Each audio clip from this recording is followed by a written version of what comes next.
pray God's blessings upon you today. I pray that He will touch you, minister to you, meet the needs that you may have in your body, in your life. Whatever it may be, I pray God will touch you today, that we then can go out and share Him with others, talk to them about the plan of salvation, talk to them about eternity and Jesus Christ's soon return. That is the goal today of every disciple of Christ. Whoever has been born again in the kingdom of God is a disciple to go out and witness to the lost. In the book of Genesis, we hear the story of Jacob and Esau, and how one day Esau came back in from the hunting and was starving to death, that he was going to die. And Jacob told him, he said, well, give me your birthright, sell me your birthright, because he was the oldest. He was the one that was going to get the blessing from their father Isaac. And he did. He sold it to Jacob. He should not have done that. And then later, Isaac has got old. He knows his time is near. He needs to bless his son. So he tells Esau to go out into the field, find some game, cook it to what he loved to eat the most. Well, Rebekah heard it. She got Jacob, dressed him up as Esau, and he got the blessing that Esau deserved. Well, he had to leave. Esau was going to kill him. Well, now we find him in chapter 32. He's on his way back. He's worried. He's fearful of what Esau may do. And as we see in verses 9 through 12, he prays to God what is called a model prayer for those who have needs in their life. And listen to what verses in chapter 32, verse 9 through 12. And Jacob said, O God of my father Abraham, and God of my father Isaac, the Lord which saidest unto me, return unto thy country and to thy kindred, and I will deal well with thee. I am not worthy of the least of all these mercies and of all the truth which thou hast shown unto thy servant. For with my staff I passed over this Jordan, and now I am become two bands. Deliver me, I pray thee, from the hand of my brother, from the hand of Esau, for I fear him, lest he will come and smite me and the mother with the children. And thou saidst, he's reminding the Lord, and thou saidst, I will surely do thee good, and make thy seed as the sands of the sea, which cannot be numbered for the multitude. Jacob was fearful. He was doing what God had said. He had sent some people ahead to meet Esau, and they come back and said, Esau's coming to meet you with 400 men.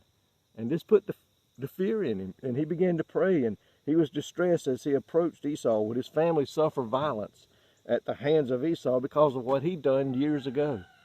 And in this situation, he prayed a prayer to God for help. And it's a pattern for everybody with a life-threatening circumstance. And number one, he reminded God of his promise of care and protection for those who follow God's will. Number two, in awareness of his unworthiness, he expressed his gratitude for all of God's past blessings and help. Number three, he prayed for God's deliverance. And number four, he stated the ultimate reason for requesting God's protection is to fulfill God's covenant purpose of his life. So we see here this prayer Jacob prayed for protection. He reminded God that God had told him to do what he was doing. And he said, Lord, I am not worthy of what you've already blessed me with and how you've taken care of me and met my needs. But he said, Lord, please deliver us from the hand of Esau. God, don't let him come in here and kill these women, these children.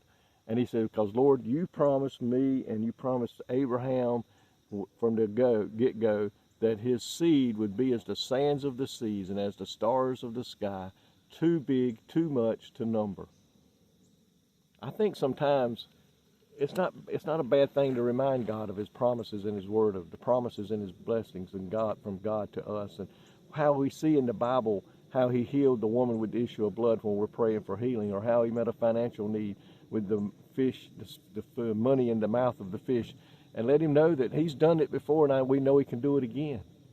Because God made promises to us when we became a child of God that he would meet with us, he would grant us protection, he would meet the needs that we have in our life.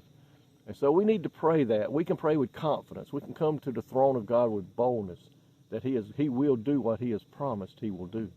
So today when we pray a prayer, open your Bible up to Genesis chapter 32, read verse 9 through 12, and then there's also the Lord's Prayer in the New Testament of how we should pray. God instructs us in many ways in his Word of God. All we need to do is to take those instructions and live by them and abide by them. Lord, thank you today that your ear is ever listening to the cries of your children. Whatever the need may be, we know that you are more than able to meet the needs that we see in our life, be it healing, be it financial, be it problems with family members, be it problems at work. God, whatever the need is, you have the ability to meet that need. Give us the faith that we need to move those mountains, Lord, that may be in our life today. In Jesus' name I pray. Amen. May God bless you. Today is my prayer. I love you.